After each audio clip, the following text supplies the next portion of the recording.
Now, don't get me wrong. There are good reptilians that exist out there. Good, even alpha draconian reptilians as well.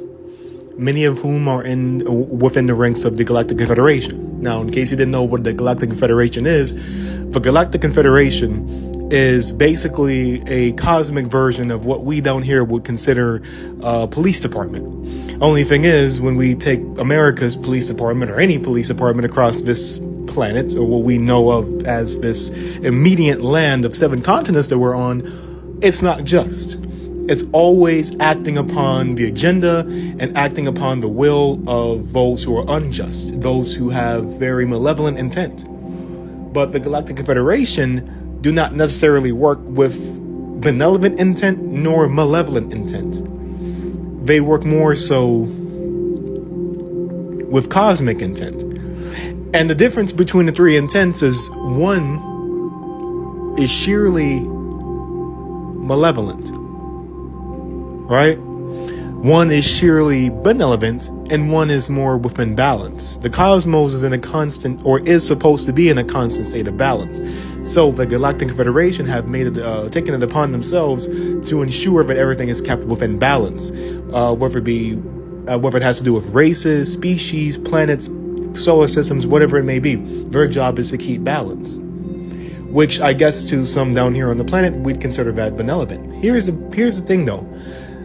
They're here on this planet right now, and they, as we speak, are doing the necessary tasks to make sure to take care of the different ranks of power that have oppressed our species here on the planet for so long. But I'll get more into that in a future video.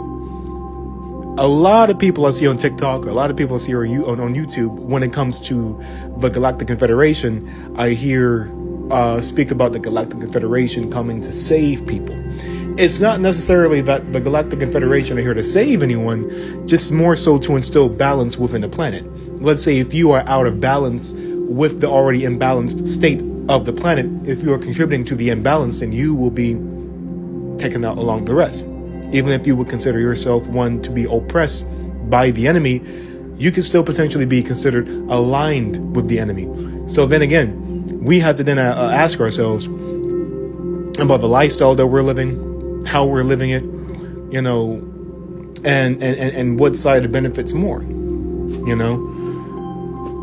And there are others who are working for the restoration of this planet's balance, not just the Galactic Confederation, but there are others as well. Mystery groups that we don't know about, right? Later on, I want to get into groups like,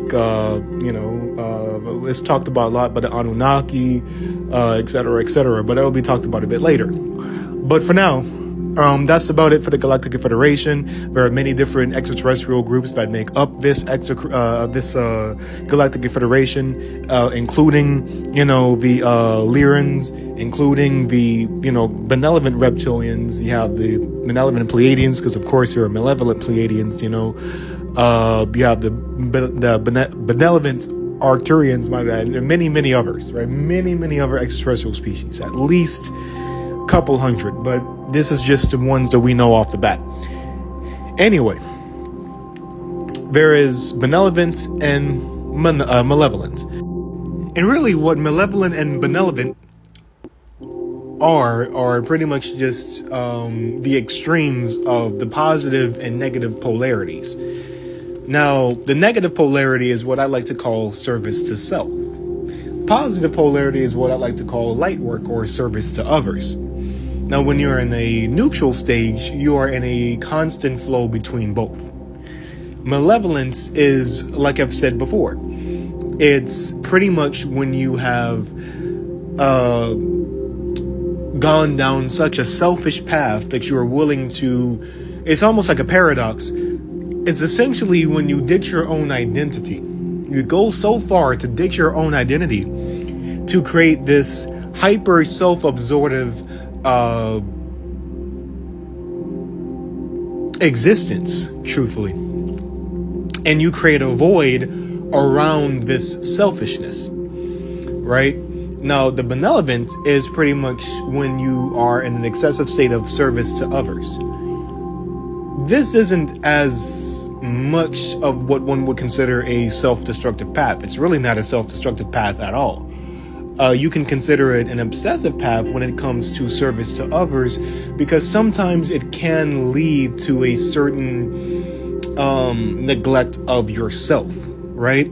But then how I see the benevolent side, how this balances itself out, is we all are reflections of one another in one way, shape, or form. All of our energy comes from source, the source energy. So you have the benevolent side essentially doing what's called just 24/7 light work. They're helping others, they're guiding others to such an excessive state, but in a sense, they're helping themselves at the same time, right? There is no room for self-absorption when it comes to the benevolent side. Then you just have the ones who do positive things, right? And the ones who do more positive than negative, but not the ones who completely leave the negative aspect out of the equation. And then you have ones who do negative, but don't leave positive out of the equation completely.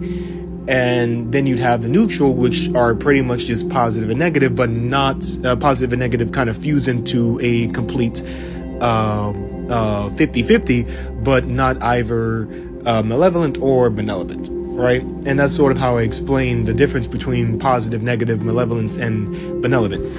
And so when we talk about the reptilians, there are chronically, or at least the evil reptilians, and the ones who serve the fallen gods and fallen angels are chronically malevolent entities, right? And so these are the ones, in great deal responsible for the destruction of Lyra. Now, I talk about balance, right? In the cosmos, what is considered imbalance? Anything that necessarily goes against cosmic law is a form of imbalance. But one of the greatest forms of cosmic law breaches that you can commit is the breach of free will. So you can be malevolent, negative, positive, or benevolent as much as you want to. But if you fall into breaching the cosmic law of free will, which these evil reptilians have done over and over and over again, especially on this planet, and especially when they committed their massive atrocities against the Lyra star system, were a lot of innocent Lyran children, women, and some Lyran males who were put under slavery, put under subjugation by these reptilians' command. And that's a form of free will. You're not supposed to put anyone under your subjugation without their consent, without their permission, right? Permission is pretty much one of the greatest forms of exchange that exists within our cosmos. And these reptilians have chronically broken this many, many times. Now, mind you, the reptilians are at the highest order of malevolent extraterrestrials. All of them are in service to the fallen gods or the malevolent co-creators, which we'll get into them and the angels in another video and how they function. The avatars, the Eternals and Celestials. If you ever seen the Marvel Celestial movie, it was actually based on esoteric cosmic fact, right? But again, we'll get into that later on. So, after the fall of Lyra, many of the planets within the star system were destroyed. Many Lyrans were unfortunately killed. But as we all know, at least those of us who are fully conscious, we are aware that nothing ever fully dies. So even if many physical Lyrans or Lyrans have lost their physical body, the Lyran host or the Lyran energetic host, the souls and spirits aligned with this extraterrestrial cosmic species, still exist. Now, the one who is responsible for the Lyran's creation, a lot of you all would associate with the ancient Egyptian goddess that we know of within Egyptian so-called mythology. But she is an actual celestial goddess, a very powerful ancient one, who is responsible for the creation of the Lyrans within this multiverse, or what I like to call this multiverse matrix. Her name is Bastet, or Sekhmet.